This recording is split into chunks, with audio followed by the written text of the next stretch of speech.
Welcome back to another Jeep video. Today we are installing a Super Inch 1.5 inch lift kit to this 1994 Jeep.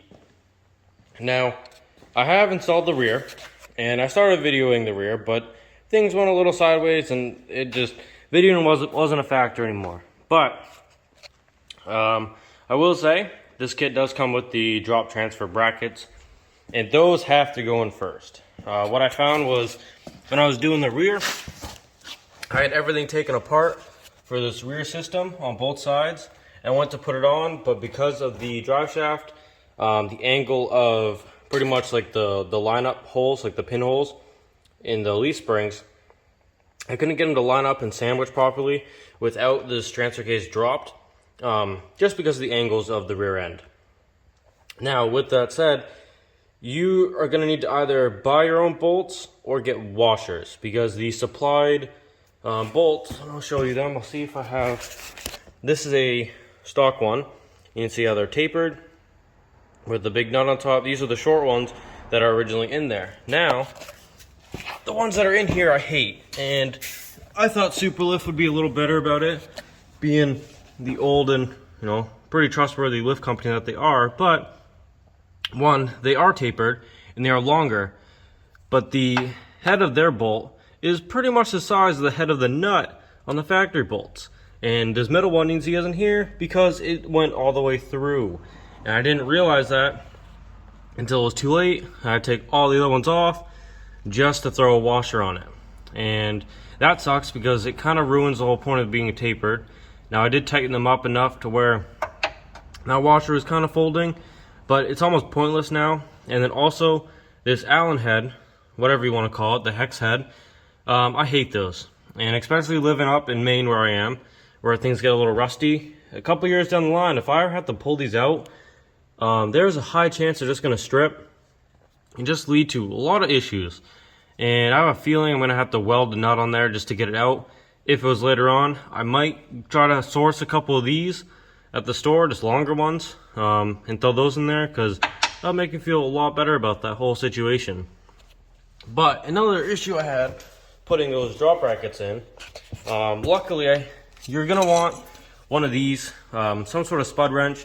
This one's a multi, has a head about the tractor supply. This thing's sweet.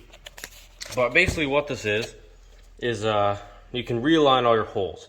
Now when you release it, it's going to twist just based on all the friction and all that stuff that's going on with the way the transmission and the transfer case sits via how the rear end is, and with that loose, it sways this a little. Basically, when I loosened both sides, this whole pan twisted, and I couldn't get either side straight. If one side was straight, there would be like the far end of it wouldn't be, and then this side would be horribly off. So what I did here was just stick this in the hole and then pushed it, basically just to realign all my bolts so I can get them started. But then also, with being that hex head, you can't get a good grip on it with like an impact or anything. You really have to use hand tools like your hand ratchets, because they're easy to strip. And with an impact gun, if you're not seated all the way and you just press go, and then you instantly strip the whole top half, and then you're screwed through the whole process. So I would recommend just using hand tools, or like a wrench or whatever you have to use to put that in, and not use an impact gun. But it was just a long process that sucked, and those are horrible. I wish that, just because of the bolts, if they had better bolts, even just longer versions of like this factory one, this is perfect. You can get a socket on there, you can throw a gun on it, there's a lot more room for error, and you're gonna have a lot better time doing it. So that's so far my only gripe with the whole kit. It didn't come with shocks. I think I knew it didn't come with shocks, it just came with everything else. I thought that it came with drop or longer sway bars, but I did not see those in the box, even though maybe I bought a different kit, but I thought it was in the picture. But here we are. This rear end one actually went together good. The rear end went smooth once this was on. Before, it was just fighting this. I think I did that driver's side like 3 different times. I had to keep tightening it and loosening it because it wouldn't fully seat. And then I thought it was an issue with the lift kit, which they do make you reuse your, I'll show you, I have it right here. They do make you reuse these U-bolt plates at the bottom. And then the center hole, at least for the rear, I haven't checked the front yet, at least for the rear, was smaller than the nut that goes on the bolt that sandwiches your leaf pack together. So those really had to be extra tightened for it to sandwich. But after all that stuff, the rear end went pretty smooth. I would say if you're doing this kit at home, whatever, start with the drop transfer. That saved a lot of time if I were to just do that first. But now we're up front, and hopefully I can be a little more patient today and take a little more time to film it, to get this video out, because it should be pretty cool. The rear looks a lot better than it did. I wish I had a picture to insert, but it was like that 235 looked pretty much flush all the way around. You can look in any of the videos I have doing oil changes or whatnot with this Jeep. You'll see what it looks like stock, and that's what it looks like now, and that's a lot better in my opinion. And then I'm hoping this front can get somewhat of the same. The next upgrade after the lift will be shocks, because that rear one, my girlfriend had to sit on the bumper and just like jump on it to get it to compress the suspension enough where I can get that shock back in, so that is constantly not bottomed out but kind of topped out, I guess you can say. So that's gonna break, so I need new shocks all the way around, but that's for another time. For now, we're gonna get back into this front lift kit and show you how to.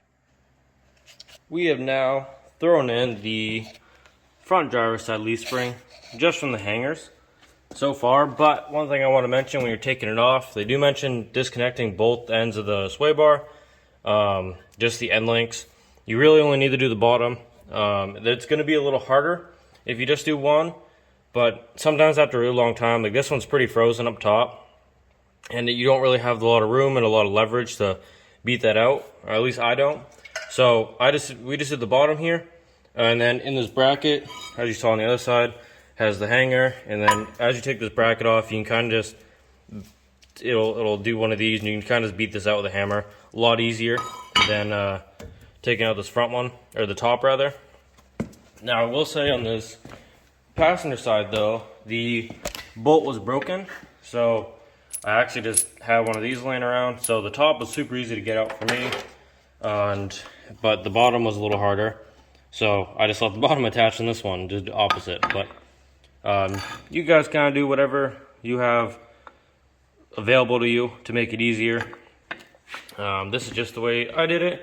But that's all done. We're going to take this spring out and throw them in, and then tighten up the U-bolts. We have successfully thrown the front springs in, and before you throw the wheels back on, you just want to torque everything and double check. In the instructions, it shows you all your torque ratings.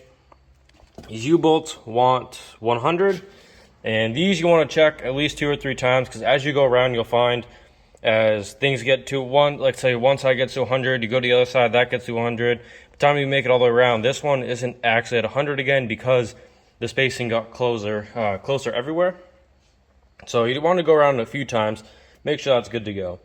And then I think it gives you ratings for these, but if you've done these long enough, you kind of know what to do. I just slammed her tight with an impact, and then took 2 wrenches or a ratchet, and then tightened it, another hair, and then you'll be good. Come around to the passenger side here, just because the letters are facing me. One way to tell what the front and rear spring is, these numbers are the exact same on all 4, except for the letter F. 2 will say F, 2 will say R. Those are fronts and rears. And then everything else is pretty self-explanatory. You just kind of lay it out, see what fits. If it doesn't fit, don't force it, because you probably just have it backwards. I didn't notice any on the rear, but these front ones do have like a spacer plate, sort of like a wedge. I know those are interchangeable on some lift kits. Let's say your angle's a little off, or you want it a little steeper, you can get a steeper wedge.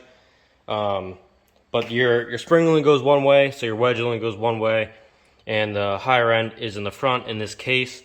Now I thought this kit was supposed to come with longer end links. I'm gonna have to double check, so that might just be on me. I might have just gotten the wrong or a different kit than what I thought I did. Looked at originally.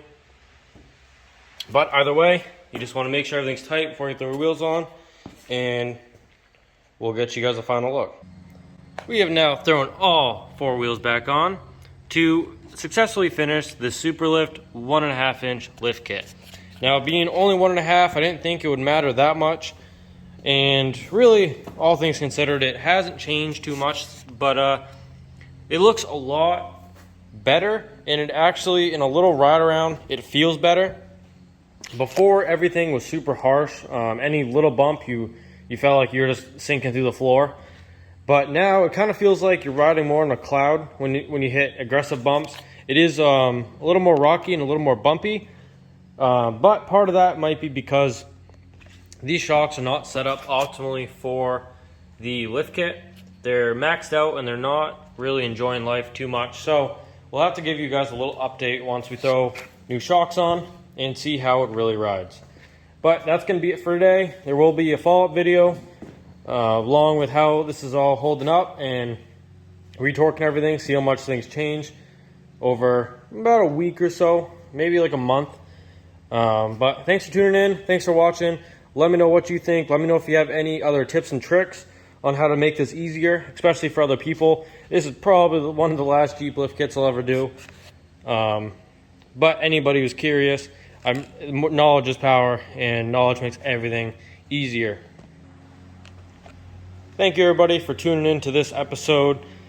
I had a lot of fun learning about this Jeep, doing more. There's going to be more upgrades to this coming along, as well as a few other vehicles. We actually just picked up, a little teaser out the window there, 2 more trucks, and you'll have to see what they are. You might have to hit that subscribe button to do it. But thank you guys for watching, and have a wonderful day.